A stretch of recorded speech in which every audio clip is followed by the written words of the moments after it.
வணக்கம். 4 மணி செய்திகளை வழங்குவதற்காக நான் காயத்ரி. விரிவான செய்திகளை பார்ப்பதற்கு முன்பாக தலைப்புச் செய்திகளை பார்க்கலாம். இது கொள்கை கூட்டணி மட்டும் அல்ல, நிரந்தர கூட்டணி. இந்திய கம்யூனிஸ்ட் கட்சியின் 100ஆண்டு விழாவில் முதலமைச்சர் மு.க. ஸ்டாலின் பேச்சு. 7 ஆண்டு காலமாக இந்த கூட்டணியை தொடர்ந்து நாம் கடைபிடித்து தேர்தல் களத்தில் இருந்து பெரும் வெற்றியை தொடர்ந்து பெற்று வருகிறோம். ஆக இந்த கூட்டணியை பொறுத்தவரை கொள்கை கூட்டணி மட்டுமல்ல, கொள்கை கூட்டணி என்று நாம் சொல்லிக் கொள்வது உண்மைதான். கொள்கை கூட்டணி மட்டுமல்ல, இது நிரந்தர கூட்டணி தான் என்பதை இந்த நேரத்தில் அழுத்தம் திருத்தம் எடுத்துச் சொல்லி, மாணவி வன்கொடுமை விவகாரத்தில் நீதி கேட்டு நாளை தனக்குத்தானே சாட்டையால் அடித்துக் கொள்ளப் போவதாக பாஜக மாநில தலைவர் அண்ணாமலை அறிவிப்பு. காலை 10 மணிக்கு தனது வீட்டின் முன் 6 முறை சாட்டையால் அடித்துக் கொள்வதாகவும் பேட்டி.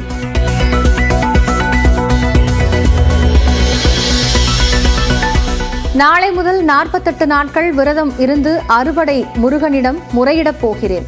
திமுக ஆட்சியை அகற்றும் வரை காலணி அணியப் போவதில்லை என கூறி செய்தியாளர்கள் சந்திப்பிலேயே தனது ஷூவை கழட்டி காண்பித்தார் அண்ணாமலை.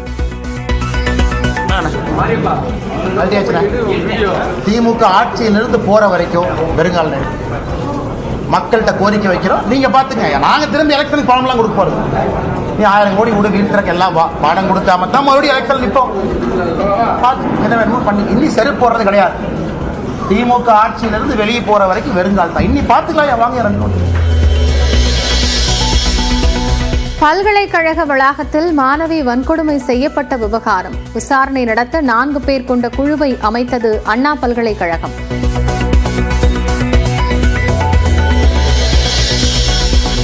அண்ணா பல்கலைக்கழக விடுதிக்கான விதிகளில் மாற்றம் செய்ய முடிவு. மாணவி பாலியல் வன்கொடுமையை தொடர்ந்து மாலை 6:30 மணிக்குள் மாணவர்கள் விடுதிக்கு வர வேண்டும் என மாற்றம் செய்யப்படும் என்றும் தகவல்.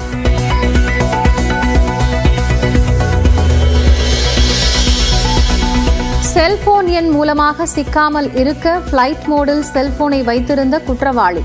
பாதிக்கப்பட்ட மாணவியின் வீடியோ தவிர மேலும் சில வீடியோக்களும் செல்போனில் இருந்ததை கண்டுபிடித்த காவலர்கள். காதலருடன் தனியாக இருந்ததை வீடியோ எடுத்ததாக கூறி மிரட்டிய குற்றவாளி. பெற்றோர் மற்றும் டீனுக்கு அனுப்புவேன் என கூறி பாலியல் வன்கொடுமை செய்ததாக எஃப்ஐஆரில் தகவல்.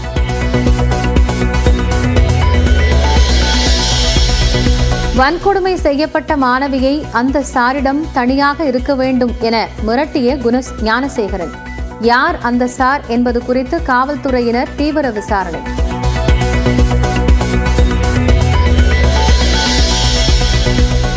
அண்ணா பல்கலைக்கழக மாணவி பாலியல் வன்கொடுமை வழக்கு எஃப்ஐஆரை சமூக வலைதளங்களில் பகிர்ந்தால் நடவடிக்கை என காவல்துறை எச்சரிக்கை. இணையதளத்தில் எஃப்ஐஆர் விவரங்களை முடக்கியும் நடவடிக்கை.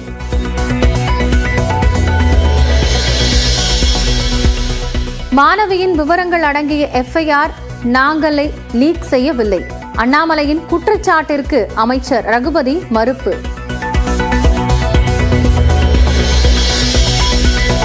கைதான ஞானசேகரனுக்கும் திமுகவிற்கும் எந்த சம்பந்தமும் இல்லை என அமைச்சர் ரகுபதி திட்டவட்டம். வழக்கை மறைக்க வேண்டிய அவசியம் இல்லை என்றும் உறுதி. இந்த வழக்கை மறைப்பதற்கான அவசியம் தளபதிக்கோ திமுக அரசுக்கோ கிடையாது. அவரை பொறுத்தவரைக்கும் அவர் திமுகவினுடைய அடிப்படை உறுப்பினர் கூட இல்லை.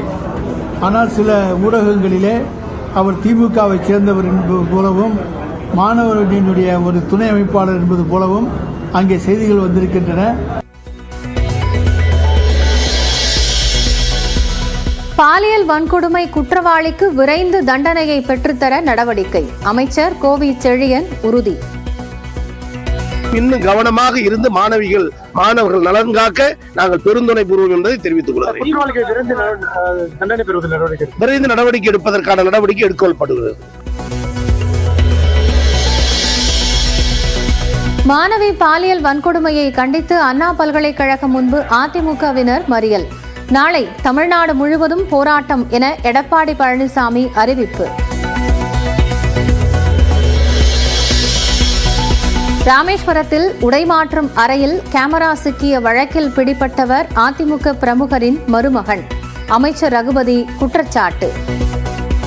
ராமேஸ்வரத்தில் அண்ணா திராவிட முன்னேற்ற கழகத்தினுடைய பிரமுகர் ராதாகிருஷ்ணன் என்பவருடைய மருமகன் ராஜேஷ் கண்ணா என்பவர் அங்கே வந்த பெண்கள் குளிக்கின்ற அறையிலே கேமராவை வைத்து அமேசான்லேருந்து 3 கேமரா வாங்கி வச்சு 3 அறையிலையும் வச்சு ஃபோட்டோ எடுத்து அதை அந்த காட்சிகளை எல்லாம் வியாபாரப்படுத்தினாரா, வெளிப்படுத்தினாரா, மிரட்டினாரா என்பதெல்லாம் விசாரணையில் தெரியும்.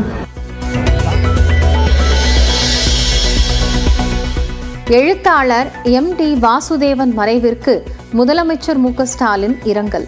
நவீன மலையாள இலக்கியத்தின் முகங்களுள் ஒருவராக விளங்கியவர் என புகழாரம்.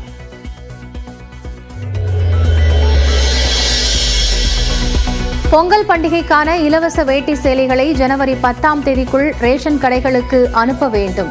பொது விநியோகத்துறைக்கு கைத்தறித்துறை அறிவுறுத்தல்.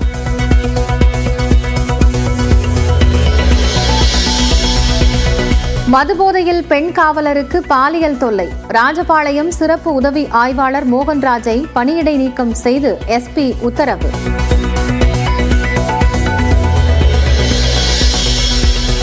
புதுச்சேரியில் கடலில் இறங்க பொதுமக்களுக்கு தடை. புத்தாண்டு நெருங்கும் நிலையில் கூட்டம் கூடுவதை தடுக்கும் வகையில் நடவடிக்கை.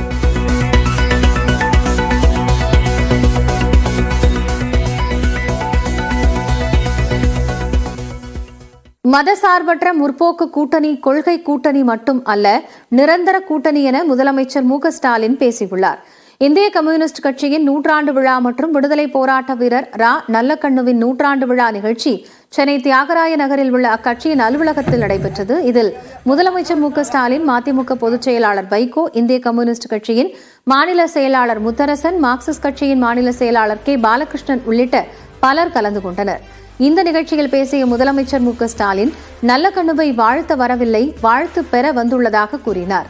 மேலும் மதசார்பற்ற கூட்டணி பெரிய வெற்றியை பெறும் சூழலே தற்போது உள்ளதாகவும் அவர் பேசினார். 200 அல்ல 200ஐயும் தாண்டி வரக்கூடிய அளவிற்கு நம்முடைய கூட்டணி அமைந்திருக்கிறது. 7 ஆண்டு காலமாக இந்த கூட்டணியை தொடர்ந்து நாம் கடைபிடித்து தேர்தல் களத்தில் என்று பெரும் வெற்றியை தொடர்ந்து பெற்று வருகிறோம். ஆக இந்த கூட்டணியை பொறுத்தவரை கொள்கை கூட்டணி மட்டுமல்ல, கொள்கை கூட்டணி என்று நாம் சொல்லிக் கொள்வது உண்மைதான். கொள்கை கூட்டணி மட்டுமல்ல, இது நிரந்தர கூட்டணி தான் என்பதை இந்த நேரத்தில் அழுத்தம் திருத்தமாக எடுத்துச் சொல்லி அதற்கு நீங்கள் எல்லாம் துணை நிற்க வேண்டும். தொடர்ந்து பேசிய முதலமைச்சர், தனது 100ஆண்டு மட்டுமின்றி கட்சியின் 100ஆண்டையும் நல்லக்கண்ணு கொண்டாடுவதை குறிப்பிட்டு இதுபோன்ற பொருத்தம் யாருக்கும் அமையாது என்றார். மேலும் இளைஞர்களுக்கு வழிகாட்டியாக நல்லக்கண்ணு தொடர்ந்து இருக்க வேண்டும் என்றும் முதலமைச்சர் பேசினார்.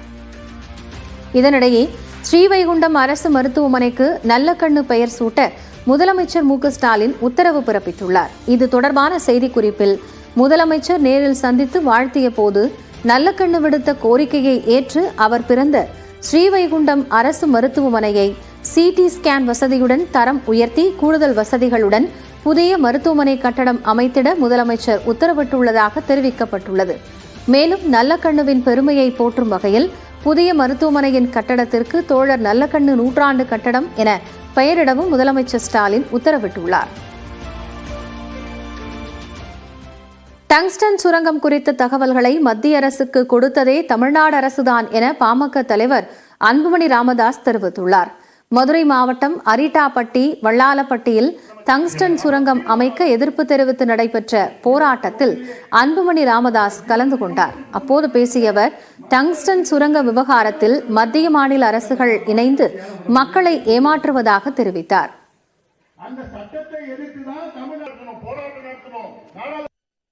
டங்ஸ்டன் நில சுரங்கத்தை செயல்படுத்தணும்னு அந்த கூட்டத்தில் தமிழ்நாடு சார்ந்த அதிகாரிகள் கலந்துக்கிறாங்க. நாங்க கேட்கறது இப்போ ஒரு சட்டம் கொண்டு வாங்க, இந்த பகுதியை 5000 ஏக்கரை பல்லுயிர் பாரம்பரிய தளமாக ஒரு மண்டலமாக மாற்றி தமிழக அரசு ஒரு சட்டத்தை இப்படி கொண்டு வாங்க.